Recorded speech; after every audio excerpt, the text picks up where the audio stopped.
Olá, seja muito bem-vindo, você que nos acompanha de todas as partes do Brasil e do mundo. Tá no ar o Mata-Mata com Evair, hoje terça-feira, dia 5 de agosto de 2025. Sou Rafael Tomazetti e nós vamos juntos até aqui pela próxima hora, na verdade, com muita informação para você.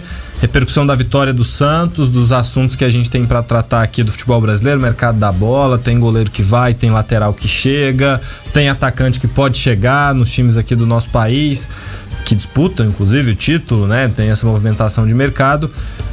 E o Neymar vai para a seleção brasileira? A gente está na expectativa, a convocação ainda está longe, mas ontem o cara brilhou, fez 2 gols na vitória do Santos. Você é nosso convidado para participar conosco pelo 3706-4007. Aqui comigo o Evair Paulino, nosso craque. Evair, e aí, qual o seu destaque para hoje? Neymar? Neymar, bem no jogo, tava pedindo para ser expulso, mas foi muito bem no jogo, depois de 5 partidas jogando direto, né? Eu acho que fez uma excelente partida e levou o seu time à vitória por responsabilidade dele. Janaína Carvalho, conta pra gente como é que tem, o que você destaca aí do mundo da bola nessa terça-feira? Melhor jogo do Neymar nos últimos 2 anos, e isso eu acho que é indiscutível. Tempo, né? Os últimos 2 anos ele jogou 5 partidas. Essa foi a a maior sequência de jogos dele nos últimos 2 anos foi essa agora de 5 jogos. Ou seja, todo mundo que sempre disse que ele só precisava de uma sequência, precisava cuidar do físico para ele poder jogar, estava certo, né? O problema foi que, além das lesões, talvez ele não tenha se cuidado tanto quanto necessário para ter um bom desempenho. Bom, mas vamos lá, tem muita coisa pra gente falar aqui no Mata-Mata nessa terça-feira, então vem com a gente. Ontem no Morumbis, o Santos usou aquela camisa azul. Vocês gostam da camisa azul? É polêmica, hein? Eu gosto da camisa azul do Santos. Não, acho que não tem nada a ver com o Santos. Eu lembro de 2012, foi um ano legal, o Santos estava bem, Neymar fez os gols do título contra o Guarani, lá no mesmo Morumbis. Mas assim, a cor preto e branco. A cor não combina com o Santos, parece. Eu acho que toda a cor de uniforme que foge muito da cor do clube não fica legal, parece que não casa, você não consegue ter identidade. A gente consegue ver isso quando times usam cores que já foram cores do clube e não casam. Por exemplo, o Flamengo usando o amarelo, o azul, que são cores que eram antigamente, e hoje você não consegue associar tanto com o clube. É verdade, mas o Flamengo de amarelo e azul não casa pra mim não, mas eu gosto do Santos de azul, eu não sei explicar. Acho porque legal. Você tem memória afetiva. Talvez, mas lá em 2012, antes de ter essa memória afetiva, eu já achava legal o Santos de camisa azul. Fato é que deu sorte, depois de ter perdido. Continuem usando. A primeira vez que usou, perdeu o Botafogo, né? De 1-0 lá na Vila. Ontem, na verdade, venceu o Juventude por 3-1 no Morumbis. E o Neymar brilhou, fez 2 gols, fez o primeiro e o último. O Barreal fez outro gol e quando tava 2-0, o Wilker Angel fez um golzinho ali no finalzinho do primeiro tempo, ainda deu esperanças pro time gaúcho, mas o Peixe levou. E o curioso é que, se você for olhar as estatísticas da partida, o Juventude finalizou mais a gol, teve mais posse de bola e perdeu o jogo de 3-1. Significa que futebol não é só estatística. O Brazão fez milagres também no jogo, né? Ele fez boas defesas. Principalmente no início do segundo tempo, né? O Juventude teve oportunidade por 2 vezes, saiu na cara do goleiro, e o goleiro foi bem na partida. Demérito um pouco também do atacante, que chegou na frente do goleiro, não sabia se metia por cima, se chutava forte, mas o Brazão fez uma excelente defesa numa cabeçada no início do segundo tempo, poderia ter empatado o jogo. Brazão é na minha opinião, um dos destaques do Santos na temporada, porque é um jogador que manteve a regularidade. Geralmente, time que tá muito mal no ano, o goleiro é destaque, né? Isso é um fato curioso. O Santos, com essa vitória, subiu 2 posições, chegou aos 8 pontos, saltou da 17ª colocação, ou seja, estava na zona de rebaixamento, para a 15ª, ultrapassou o Vasco, que agora está no Z4. O Vasco vai viver o inferno contra o CSA, né? É um inferno astral. O Evair, que jogou lá, deve imaginar o que vai ser essa colina no jogo contra o CSA, com o time na zona de rebaixamento, com esse jejum de vitórias que vive, mal como está, com a ameaça de deixar a Copa do Brasil, né? Não, e outra coisa, né? Jogo do ano também. Né? Jogo do ano. É a última competição que o Vasco tem alguma possibilidade de tentar a possibilidade de ganhar, né? E tem que pensar no dinheiro que entra, tem que pensar na sequência do brasileiro, porque se passar dá uma moral a mais. Então tudo isso é uma situação difícil pro Vasco. E nos últimos 22 jogos do Vasco, eles conseguiram apenas 3 vitórias. Sim, é muito pouco, muito pouco. E o Juventude fica na vice-lanterna, em 19º, com 11 pontos. 4 derrotas seguidas pro time gaúcho, né? Voltou o treinador, né? Thiago Carpini, né? Que foi bem lá no Juventude, conquistou o acesso da Série B para a Série A há 2 temporadas lá em Caxias do Sul e agora tá de volta, né? Thiago Carpini que encara mais um trabalho que ele vai ter que tirar, como foi no Vitória no ano passado, o time de perto da zona de rebaixamento. Eu acho que o futuro do Santos é alvissareiro agora, porque quando você tem um craque igual o Neymar, mesmo que seu time resolva jogar, né? Exato, e que resolva jogos. Acho que ele resolveu jogar porque ele sabe que tá na hora. Ele não vai carregar no currículo dele um vexame como um rebaixamento, ou brigar por um rebaixamento até o fim. E quando você tem um cara igual ele no elenco, isso já faz com que você eleve o seu nível, né? Sabe, desculpa, pode terminar. Não, era só isso, que você eleva o seu nível e o time o Santos não é um time pra cair, se você for olhar no papel ali. É um time que não é pra brigar por título, mas também não é um dos 4 piores do campeonato. Eu tava tentando te interromper, só pra dizer que uma das coisas que fez o Neymar estar bem na partida é ele entender que ele não pode resolver todas as partidas sozinho. Então viu o Neymar tocando muito mais a bola, fazendo o jogo girar, né? Entendendo que ele é craque mesmo não sendo o jogador que toda hora tá na frente do goleiro, toda hora faz as melhores jogadas, né? E isso fez dele ser melhor em campo. Eu acho que essa é uma situação que faz com que o Neymar possa crescer na sua carreira e se tornar útil à seleção brasileira. Talvez essa forma dele querer resolver tudo sozinho seja pelo momento do Santos também, né? Ver a situação que o time tá e aí quer resolver a todo custo. E isso não resolve, né? E com a pressão que ele sentiu, claramente, isso, mesmo ontem na vitória, muitos momentos de reclamação, de estresse, de nervosismo à flor da pele, eu acho que tudo isso muito por conta da pressão que ele tem. Porque se você é um craque do quilate que o Neymar num time que briga por contra rebaixamento, é muito, muito complicado. E aí recai tudo sobre você. E aí você não tem aquela qualidade do seu lado. Deve pesar também, assim, a gente faz muitas críticas ao Neymar, natural, porque você cobra de quem pode entregar, né? Não, e as nossas críticas são, assim, muito pontuais ao Neymar, sim, né? Ficar fora de jogos, ser expulso, ser menos profissional, não levar tão a sério a sua profissão e querer ser fora de campo mais do que a gente espera, que a gente espera muito dele, dentro de campo. Vamos ouvir o que disse então o craque do Peixe ontem, depois da partida. Neymar falou e comemorou essa vitória do Santos. Precisa de uma sequência para se livrar de vez aí desse risco e dessa iminência de entrar na zona de rebaixamento. Óbvio, acho que pensar em algo melhor a gente sempre pensou desde o começo do campeonato, mas obviamente pelas nossas falhas, pelos nossos erros, a gente acabou errando muito e sofrendo as consequências, né, de estar na zona de rebaixamento. Então a gente fica feliz de ter saído e agora é pensar em vencer, pensar em continuar melhorando, que é o mais importante. Nos últimos 5 jogos você tem 3 gols, tá chegando mais próximo cada vez do que você espera de você mesmo? Tô melhorando, acho que obviamente da qualidade todo mundo sabe que eu tenho, né? Isso eu não preciso provar nada pra ninguém. O que eu quero é tá sendo melhor a cada dia para ajudar meus companheiros e o Santos. O que todo mundo falou, inclusive a gente, quando o Neymar estiver bem fisicamente, automaticamente as coisas vão fluir, porque o problema dele é físico, não é técnico, e ele é muito novo também para ter, um declínio tão grande, né? Então ele precisava focar no físico. A partir do momento que ele foca no físico, aí 5 jogos, nessa janela de 5 jogos, 3 gols faz o Neymar. foi só focar. E eu acho que as coisas vão fluir naturalmente na medida em que ele trabalhar bem o físico dele, se cuidar. Acho que o Santos vai ver um Neymar com muitos gols, né? Muitos gols e sair de uma zona, né? Sim, que o Santos não merece estar.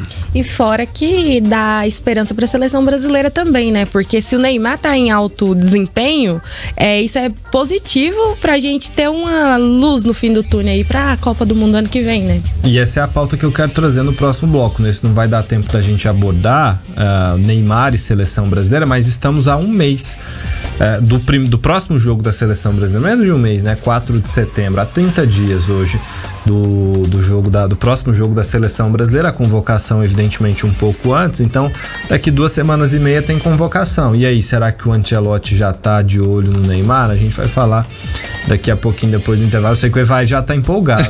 Não, é porque eu vi o Juan ontem na transmissão, ontem assistindo o jogo, eu vi o Juan, eu só queria comentar isso, provavelmente para ver o Neymar. Ah, com certeza, né? Com certeza. E aí a gente vai falar do Neymar na seleção brasileira. Será que a gente vai ver de volta o craque já na próxima convocação, a segunda do Ancelotti? Daqui a pouco a gente volta com o mata-mata e fala um pouco mais, faz essa análise. Neymar, volta para a seleção brasileira já na próxima convocação ou não? Fique ligado, o intervalo é rapidinho.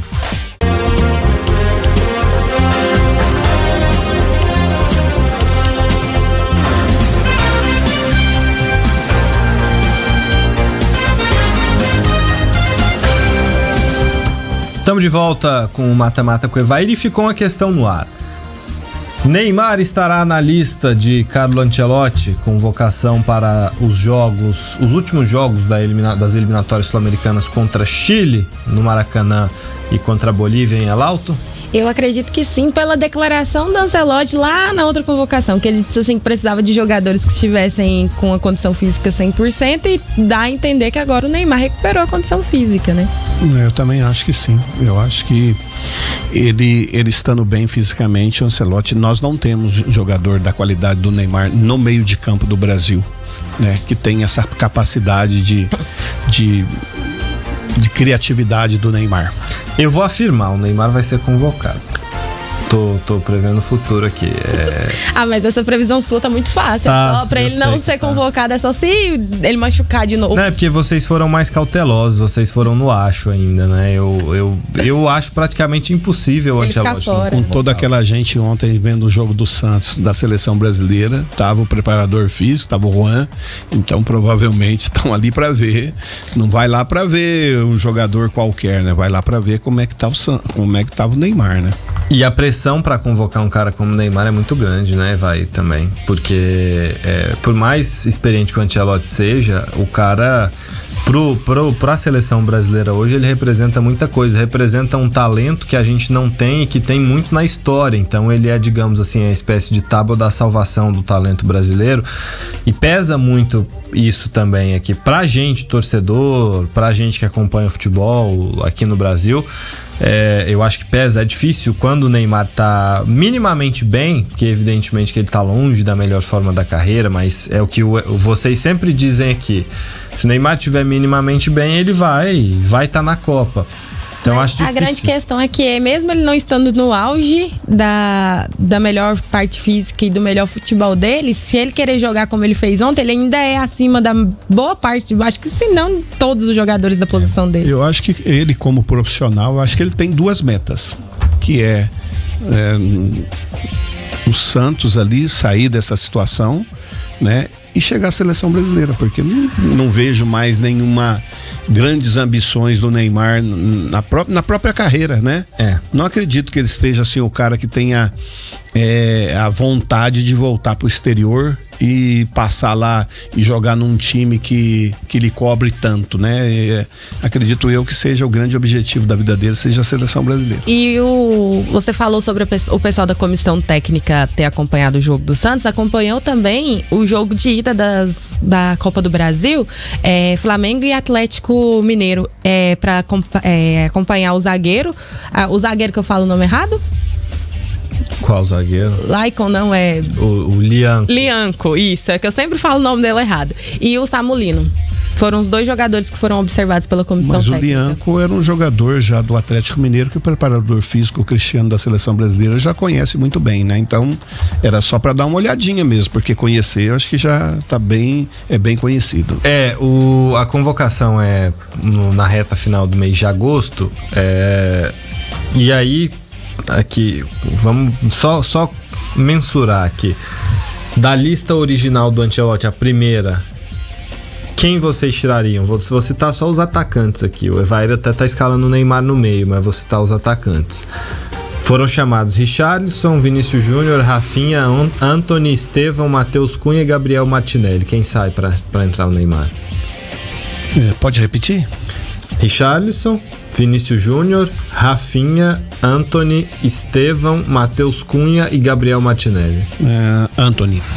Você acha que o Antony sai?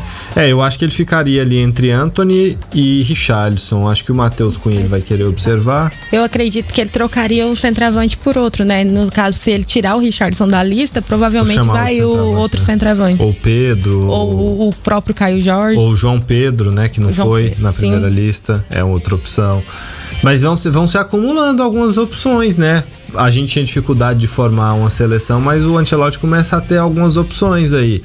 Porque se ele tira o Richarlison, ele tem o João Pedro.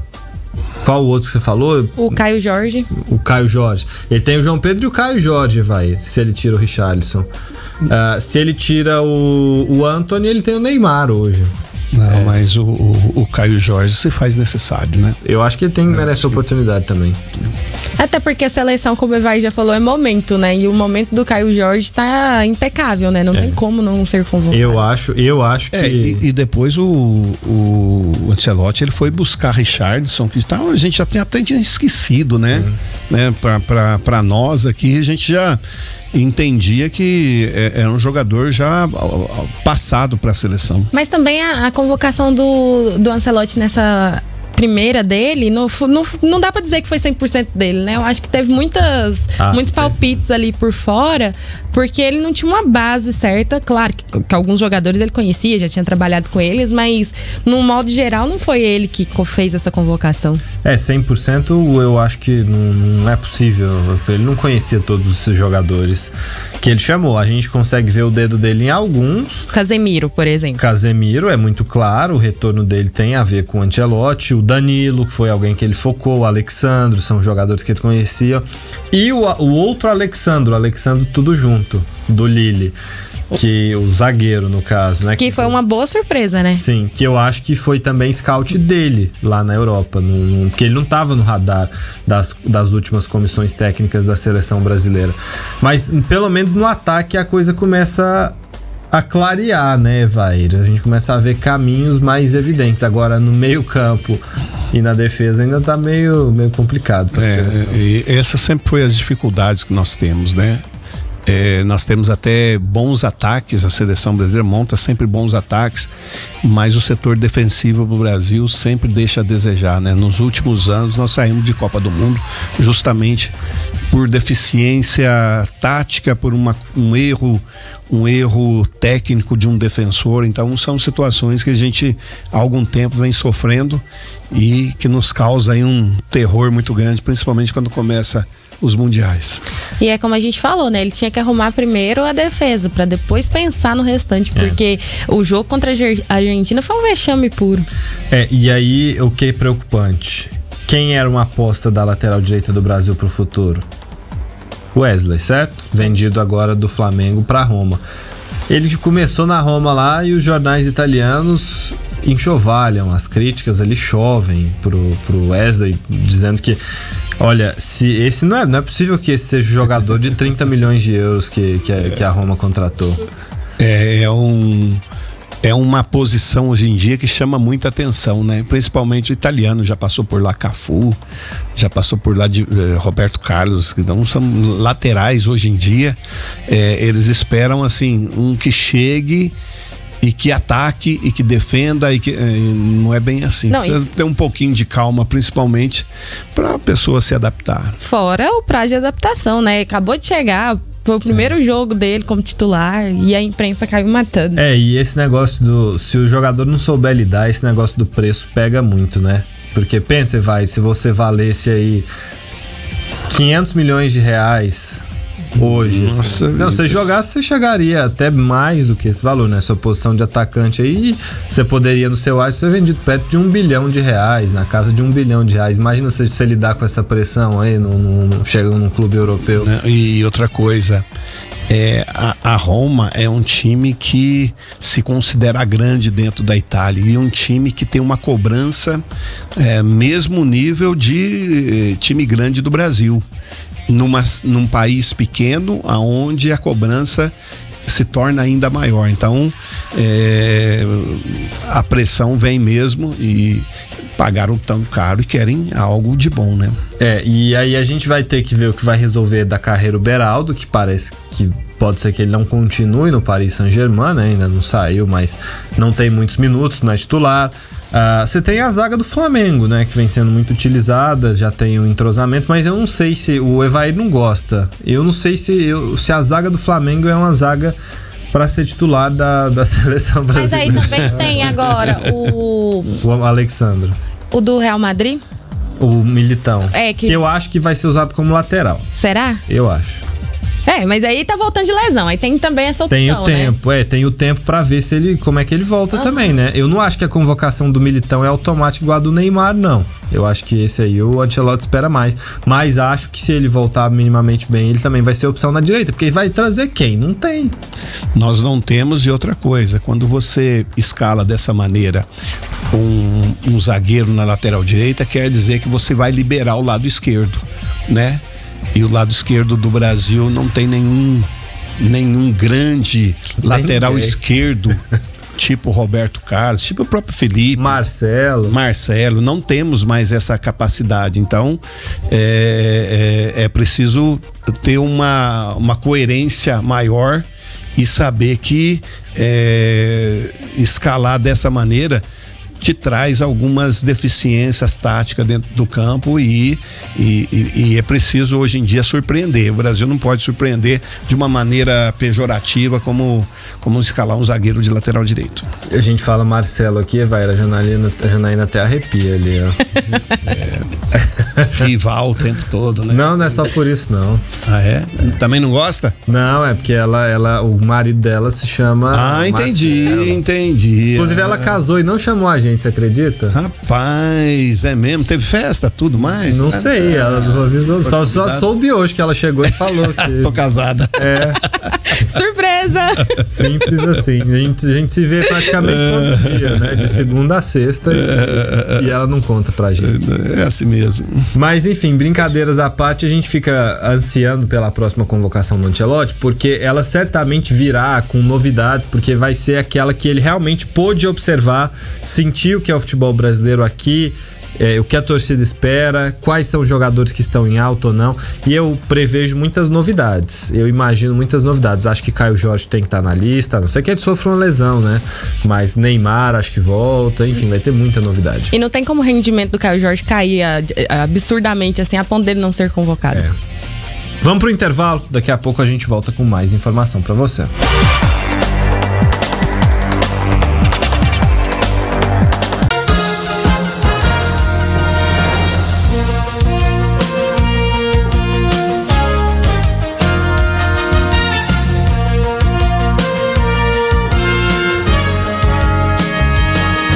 Estamos de volta com o Mata-Mata. O Evair, você já viveu muitos Palmeiras e Corinthians, já viu outros clássicos, Vasco e Flamengo, Vasco e Fluminense e por aí vai, Guarani e Ponte Preta. Você já pensou você ir para às vésperas de um clássico decisivo, qualquer um desses que você participou em que a rivalidade é muito grande, e aí tem uma investigação policial contra a diretoria e a ex-diretoria do seu clube? Como é que fica o clima para os jogadores, hein? Uma beleza, fica tranquilíssimo. Clima é mal agradável. Não, o duro é que o treinador tem que lidar com tudo isso, entendeu? E o treinador tem que ser psicólogo, pai e cobrador, né? Porque ele tem que cobrar os caras, tem que escalar o time e tem que ser o psicólogo perfeito numa hora dessa. E se perder o jogo, a culpa é do treinador. Exatamente. Pois é, por que eu falei isso? Essa situação do Corinthians. O Ministério Público de São Paulo decidiu ampliar a investigação relacionada ao clube e, além de apropriação indébita, vai apurar se foram cometidos os crimes de estelionato, furto qualificado, falsidade ideológica e associação criminosa na gestão do ex-presidente Duílio Monteiro Alves, que foi de 2021 a 2023. Inicialmente, o procedimento investigativo criminal se restringia ao uso de cartões de crédito do clube por Duílio e pelo ex-presidente André Sanches. Agora, os promotores vão se debruçar sobre o relatório de despesas da presidência de outubro de 2023. Aquele que tem até o Babyliss lá, que te chamou a atenção. O Babyliss foi o de menos. 2.000 e... Como é que é? 2.000, quase 3.000 reais o Babyliss lá, que a gente... Não era Babyliss, na verdade, era um barbeador da marca Babyliss. Isso aí, exato. Teve também, pra mim o fim foi os remedinhos. Os remédios, né? Pra disfunção erétil, estimulante sexual, enfim, uma farra com o dinheiro do Corinthians. Nessas gestões aí, segundo apontou essa matéria para dar os créditos, foi publicada pelo site ge.com. O Ministério Público suspeita que o clube manteve relação com a empresa de fachada para furtar ou desviar dinheiro. A empresa é a Oliveira Mini Mercado, aquela que a Janaína contou aqui, que o repórter foi lá e não era um mercado. Era uma casa e os moradores próximos ali da região falaram que lá nunca existiu um comércio. Nunca teve nada. Bom, esse mercado faturou 32.580 em 7 notas fiscais no nome do Corinthians entre 18 e 31 de outubro. O promotor até já foi no endereço e atestou. Não tem nada lá, não tem mini mercado. Então, assim, já tem uma fraude evidente aí. O Ministério Público também vai investigar outras despesas que constam no relatório do Corinthians e indica a utilização de recursos do clube para fins pessoais. Se a investigação ela se expande, eu só posso entender, pelo que a jornalista acompanha das coberturas, não no mundo do esporte, mas no mundo do jornalismo cotidianamente, é que o Ministério Público tem encontrado vários indícios de irregularidades. Então, se ela se expande assim, é porque tem indícios fortes de irregularidade nessas gestões do Duílio e do André Sanches que vão ser apuradas pelo Ministério Público, Evaia. Nada tá tão ruim que não possa piorar, tá? O Corinthians tem que pagar aí uma dívida de 30 milhões ao Santos Laguna do México pela compra do Félix Torres até o próximo dia 2 para não sofrer um transferban. Dia 2 de setembro, no caso. Dia 12. Dia 12 agora, de agosto. Próxima semana. Terça-feira que vem. Isso. O Corinthians tem vivido com uma faca no pescoço. Já de algum tempo. Tudo isso devido a administrações que você citou aí, né?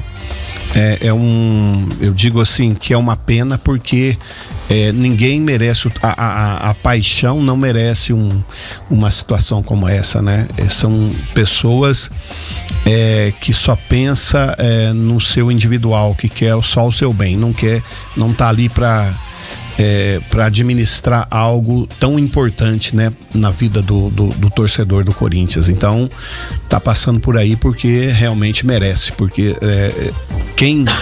hoje em dia quem tem colocado essas pessoas lá são justamente pessoas que muitas vezes deixa a desejar e que faz com que o seu time passe por uma situação tão delicada como essa. E aí a investigação ainda mostrou que além desses gastos absurdos, não é um problema de uma gestão, né? É uma gestão que tá passando para outra, que pegou da outra. São isso que eu ia falar, ciclo sem fim. E olha o que é pior, André Sanches e Duílio são do mesmo grupo político, então foi uma continuidade. Aí veio Augusto Melo e encerrou o ciclo desta gestão. E o que está acontecendo com Augusto Melo? Ele é alvo, ele não é só alvo, ele já é réu. A justiça já aceitou a denúncia. Ele vai ser julgado naquele caso lá da Vaidbet. Então, para além daquilo que era a situação antes, depois tornou-se a oposição, lá atrás com o Duílio e André Sanches e posteriormente com o Augusto Melo, todo mundo no Corinthians parece que entra interessado no dinheiro do clube e não em trabalhar pelo clube. E é isso que as pessoas confundem, né? Quando você é candidato a algum cargo público, você tem que trabalhar pelo país, pelo estado, pelo município. Se você quer ser presidente do Corinthians, no formato que é a associação hoje, você vai ser remunerado, mas você não tem que querer tirar vantagem do clube, você não tem que querer usar dinheiro do clube para além do seu trabalho para pagar suas despesas pessoais, né? Então, você não quer ser presidente do Corinthians, você quer ter uma empresa. O Corinthians não é uma SAF, o Corinthians não é uma associação com fins lucrativos, você vai. Então, o Augusto Melo, ele acho que ele conseguiu ficar no cargo poucos meses, né? Foi, eu acho que ele entrou nem em 24, 6 meses, né? Não, ele entrou em 24. E logo que entrou, já veio a primeira opção dessa bet. E logo ali já começou esses escândalos, né? A gente não pode afirmar que é verdadeiro, porém, se o Ministério Público aceitou a denúncia, provavelmente tem alguma coisa por trás, e é uma pena muito grande, porque essas pessoas entram falando, e ele falou muito, né? Falou principalmente de que acabou a mamata, acabou aquela coisa de Palmeiras ganhar tudo, que o Corinthians seria protagonista. E o Corinthians está muito longe. Aliás, o protagonismo continua, mas o protagonismo do jeito errado. Não, e ainda aconteceu na última semana uma fala do presidente do Corinthians, que não soou tão bem, né? O Osmar Stabile? Sim, os torcedores não recebeu de bom agrado o que ele falou. Na verdade não foi do Stabile, né? Foi do outro dirigente que falou em nome da direção. Sim, ele falou que o Corinthians queria ser igual ao Flamengo. Eu entendi o que ele quis dizer. Ele quis dizer em relação a dívidas, a contas, a se reerguer, ter dinheiro em caixa. Eu entendi o que ele quis dizer, né? De ir no mercado e trazer esse tanto de jogador que o Flamengo trouxe. Sim. Agora a preços altíssimos. E aí os torcedores do Corinthians, inclusive o presidente da Gaviões da Fiel, gravou um vídeo revoltadíssimo falando assim que o Corinthians não quer ser igual ao Flamengo, o Flamengo quer ser igual ao Corinthians.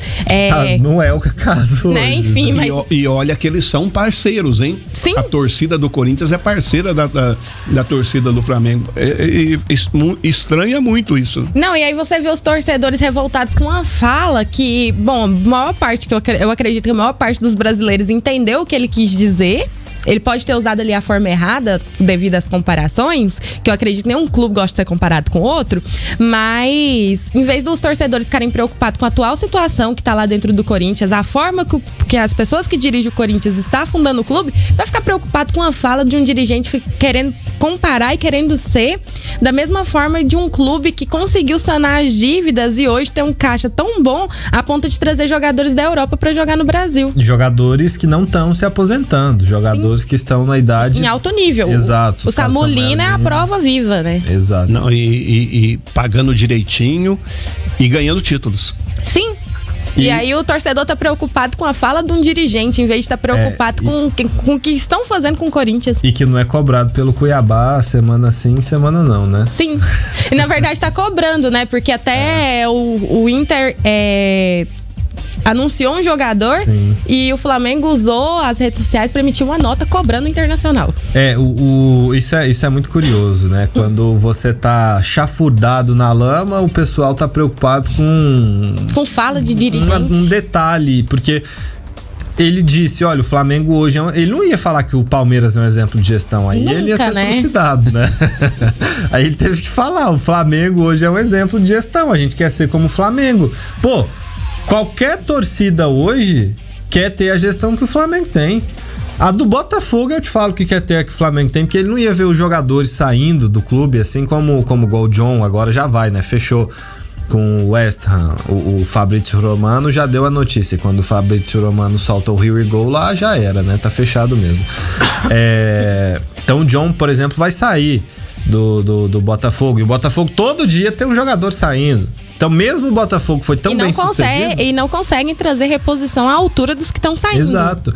Todo mundo tem Palmeiras e Flamengo como exemplo de gestão hoje. Todo mundo tem. São os clubes que dão mais certo e não à toa. Nos últimos 7, 8 anos, se você for pegar o número de títulos, eles estão disparados à frente dos outros num futebol tão competitivo e tão equilibrado como o nosso é. Houve uma espécie de de espanholização. Eu lembro quando a gente temia a espanholização aqui no Brasil e todo mundo pensava que ia ser Flamengo e Corinthians, né? No caso, foi Flamengo e Palmeiras a espanholização, porque o Corinthians não deu conta de acompanhar. Mas por que não conseguiu? Porque as pessoas, em vez de querer o bem do clube, o crescimento do clube, tá querendo o bem próprio, né? Então fica lá roubando o clube, passando por um monte de processo agora, Ministério Público, nas páginas policiais que a gente viu aí do começo do ano pra cá. E o Dorival, que foi com a promessa de ter vários reforços... Não teve nenhuma. Ele até disse, né, na entrevista agora, não adianta ele ficar cobrando. Como? Ele vai... Sabe, não é nem prudente da parte do treinador. Tudo bem, foi feito o acordo com ele, mas ele tá vendo a situação. O clube tá atrasando os direitos de imagem dos jogadores, atrasou por meses a segurança do Memphis, que tá em contrato. Então é uma situação muito delicada do Corinthians. A gente vai para mais um intervalo, daqui a pouco a gente volta para falar mais desses confrontos de Copa do Brasil que acontecem essa semana.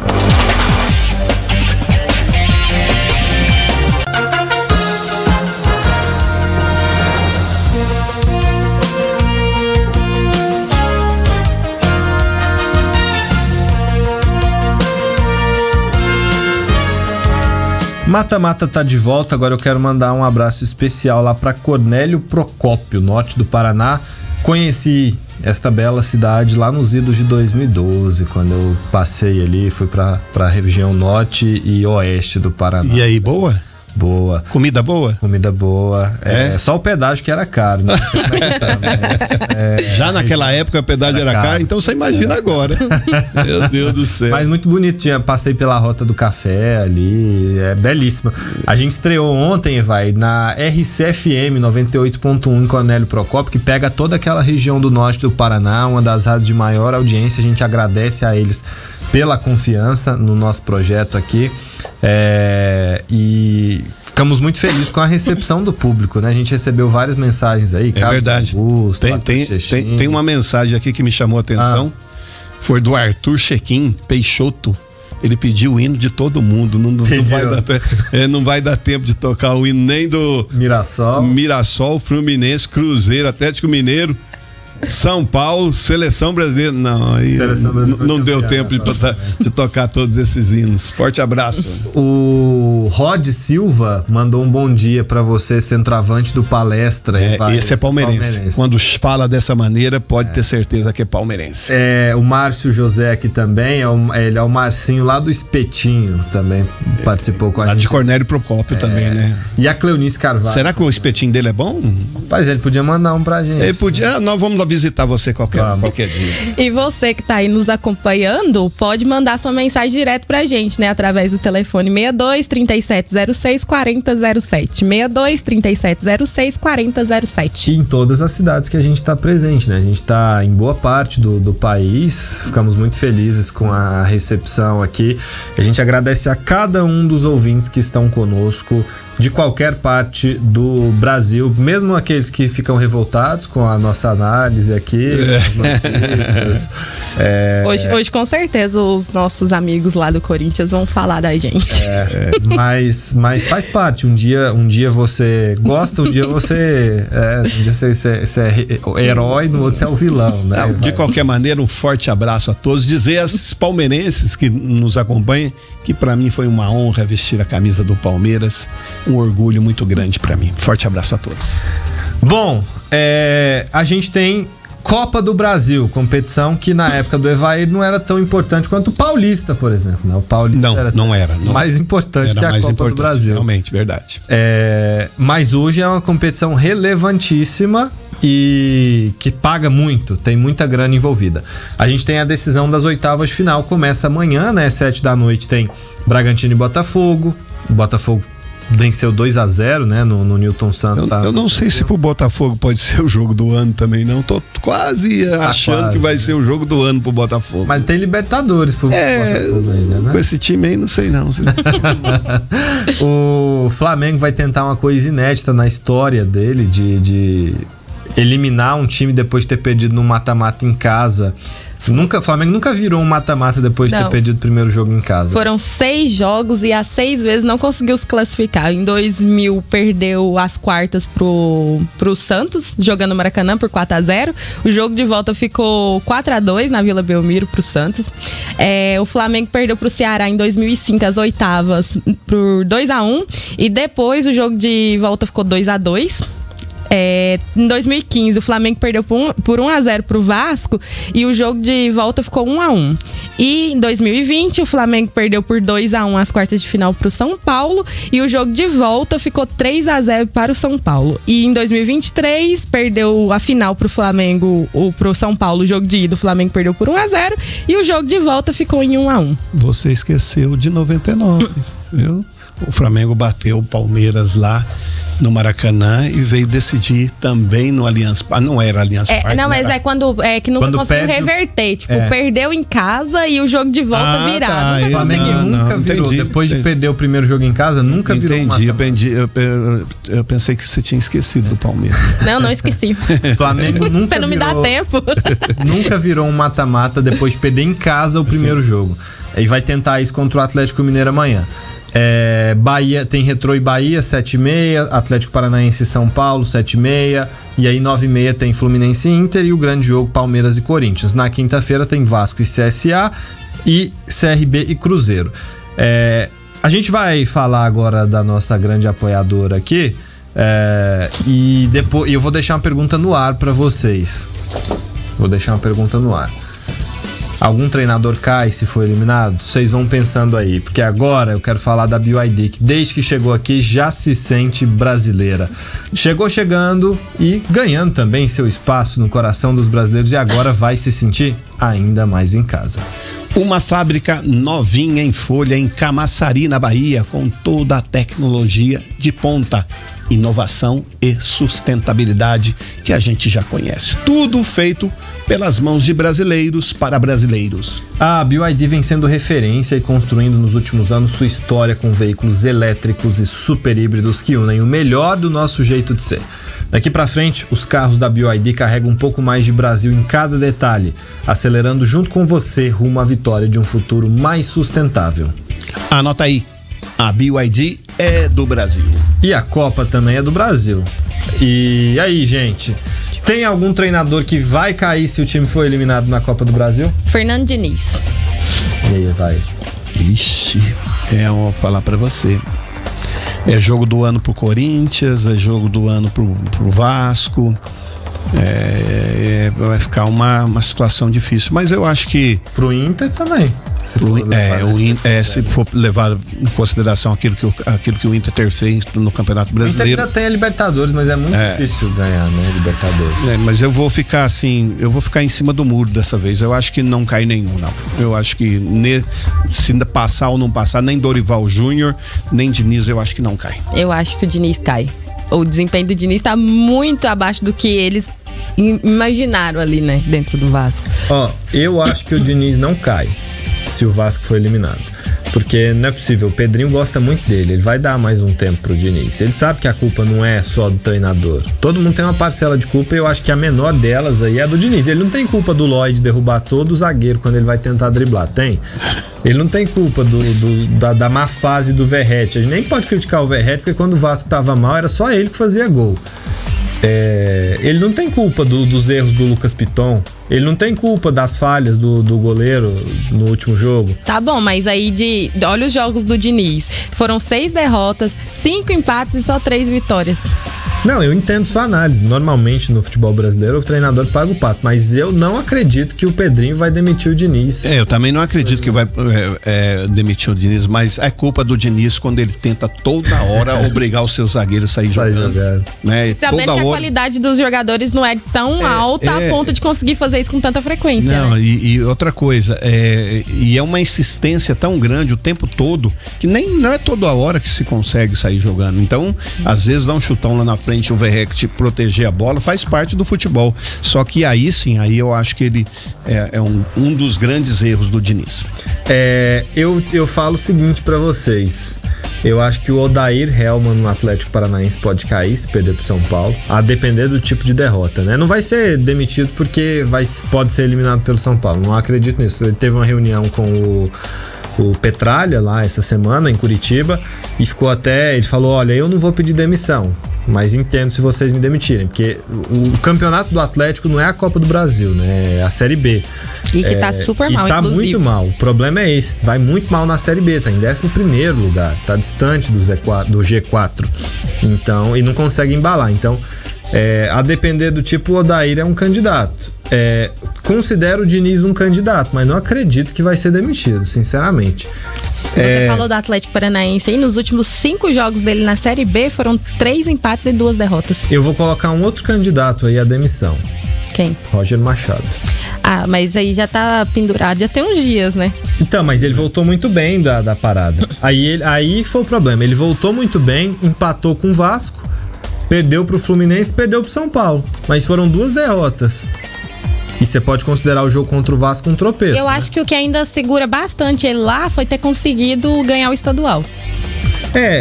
Porque o time realmente não emplacou no brasileiro, né? Por tudo aquilo que a gente esperava. Mas Só assim, que... dentro do campeonato brasileiro não tá tão ruim assim, né? Foram 3 vitórias, um empate e uma derrota. Sim, nesse retorno, foi o que eu disse, né? Começou muito bem, ganhou inclusive do Santos na Vila Belmiro. Mas o negócio é que a vida do Roger lá já não tá das melhores desde antes da parada, né? E é um treinador totalmente dependente, né? Dependente de um jogador, de 2 jogadores que se machucam muito. E o jogo contra o Internacional é muito previsível. Marcou o Alan Patrick e acabou o time.